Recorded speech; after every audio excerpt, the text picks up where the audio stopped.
இருங்க வீடியோவை மேல தள்ளி விட்டுறாதீங்க. உங்க வீட்ல ஒரு சுப நிகழ்ச்சி நடக்குது. அதுக்கு நம்ம குடியாத்தத்துல ஒரு சூப்பரான மண்டபம் தேடிட்டு இருக்கீங்களா? மண்டபம் சூப்பரா மட்டும் இருந்தா போதுமா? ரொம்பவே ராசியாவும் இருக்கணும்ல? ராசியா மட்டும் இருந்தா போதுமா? எல்லாருமே வந்து போக வசதியாவும் இருக்கணும்ல? அப்படி ஒரு மண்டபத்தை தான் இன்னைக்கு நாம பார்க்க போறோம். ஃபர்ஸ்ட் இந்த மண்டபம் எங்க லொகேட் ஆயிருக்குன்னு சொல்றேன், நோட் பண்ணீங்க. நம்ம வேலூர் மாவட்டம் குடியாத்தம் பஸ் ஸ்டாண்ட்ல இருந்து சித்தூர் செல்லும் சாலையில சித்தூர் கேட்டுக்கு மிக அருகாமையில இப்ப நியூ பைபாஸோட ஓவர் பிரிட்ஜ் போட்டிருக்காங்க இல்லையா, அந்த பிரிட்ஜுக்கு ஆப்போசிட்ல தான் இருக்கு இந்த பாபு மஹால் ராயல் பேலஸ் மண்டபம். இப்போ நம்ம மண்டபத்தோட என்ட்ரன்ஸ்ல இருக்கோம். இப்போ வந்து பாத்தீங்கன்னா கிரவுண்ட் ஃப்ளோர்ல பாத்தீங்கன்னா இங்க வந்து லாபி கொடுத்துருக்காங்க பெரிய சைஸ்ல.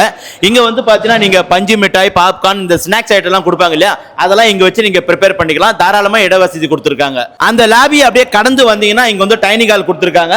கிட்டத்தட்ட 200 பேர் வந்து தாராளமா அமர்ந்து சாப்பிடும் வகையில ஏசியோட கொடுத்துருக்காங்க. அடுத்ததான் நாம சமையல் அறை தான் பார்க்க போறோம். நல்ல காற்றோட்டத்துடன் வெளிச்சத்துடன் கூடிய பெரிய சைஸ்ல சமையல் அறை கொடுத்துருக்காங்க. இந்த டைனிங் ஹால் ஒட்டியே பாத்தீங்கன்னா ஜென்ஸுக்கான பொது டாய்லெட்டும் பக்கத்துல வந்து லேடிஸ்க்கான பொது டாய்லெட்டும் கொடுத்துருக்காங்க. இந்த மண்டபத்தோட இன்னொரு சூப்பரான ஹைலைட்டான விஷயம் சொல்ற பாருங்க, நீங்க நான்வெஜ் ஃபுட் சமைக்கணும்னு ஆசைப்பட்டாலும் இங்க அலோ பண்றாங்க. அதுக்கான தனி இட வசதியும் அதுக்கான பாத்திரத்தையும் தனியாவே கொடுத்துருக்காங்க. அடுத்ததா ஒரு மேரேஜுக்கு ரொம்பவே முக்கியம் மேரேஜ் ஹால் தாங்க. கிட்டத்தட்ட 400 பேருக்கு மேல தாராளமா நிகழ்ச்சியை பார்க்கும் வகையில் ரொம்பவே பிரம்மாண்டமா ஏற்பாடு பண்ணிருக்காங்க. இந்த மண்டபத்துல திடீர்னு கரண்ட் ஆஃப் ஆயிடுச்சுன்னா நீங்க கவலைப்பட வேண்டியதே இல்ல. 24 மணி நேரமும் செயல்படுத்தக்கூடிய ஒரு ஜென்சைட் கொடுத்துருக்காங்க. நம்ம அடுத்ததான் மேரேஜ் பண்ற ஹாலுக்கு தான் போறோம். எவ்வளவு கூட்டம் வந்தாலும் சரிங்க, இந்த பக்கம் ஒரு பாதி பேர் போயிடலாம், இந்த பக்கம் ஒரு பாதி பேர் போயிடலாம். ரெண்டு பக்கமும் படிக்கட்டு கொடுத்துருக்காங்க, ரொம்ப வசதியா இருக்கு. இந்த மாப்பிள்ளை பெண்ணோட ரூம் பத்தி கண்டிப்பா சொல்லியே ஆகணுங்க.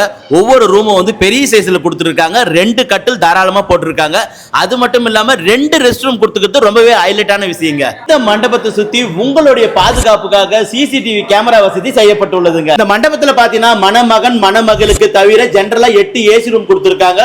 ஒவ்வொரு ரூமுமே ஹைஜீனிக்கா ரொம்ப நீட்டா மெயின்டைன் பண்ணிட்டு இருக்காங்க. ரெஸ்ட் ரூமும் இருக்கு, அதே நேரத்துல ஹீட்டர் வசதி செய்யப்பட்டுள்ளதுங்க. இந்த மண்டபத்துல பாத்தீங்கன்னா மேரேஜ் ஹால் டைனிங் ஹால்ல மட்டும் ஏசி இல்லைங்க, மண்டபம் முழுவதுமே ஏசி வசதி செய்யப்பட்டுள்ளது. மண்டபத்துக்கு பக்கத்திலே பாத்தீங்கன்னா பெரிய சைஸ்ல பார்க்கிங்காக இட வசதி செய்யப்பட்டுள்ளது. இந்த மண்டபத்தோட வாசல்ல தான் இருக்கும். இங்க இருக்கிற மெயின் ரோட்ல பாத்தீங்கன்னா 24 மணி நேரமும் போக்குவரத்து வசதி உள்ளதுங்க. இந்த மண்டபத்தில இருந்து சித்தூர் கேட் பாத்தீங்கன்னா ஜஸ்ட் ஒரு 200 மீட்டர் தொலைவிலும், அதே போல பாக்கம் பஸ் ஸ்டாப் பாத்தீங்கன்னா ஒரு 200 மீட்டர் தொலைவிலும், குடியாத்த பஸ் ஸ்டாண்ட் ஜஸ்ட் 1 கிலோமீட்டர் தொலைவிலும் அமைந்துள்ளதுங்க. அப்புறம் என்னங்க, இன்னும் ஏராளமான வசதிகள் சொல்லிட்டே போலாம். இத்தனை சிறப்பம்சங்கள் நிறைந்த இந்த மண்டபத்துல உங்க வீட்டுல நடக்கிற எல்லா சுப நிகழ்ச்சியும் நடத்திட ஸ்கிரீன்ல கொடுத்துக்கிற இந்த நம்பருக்கு கால் பண்ணுங்க.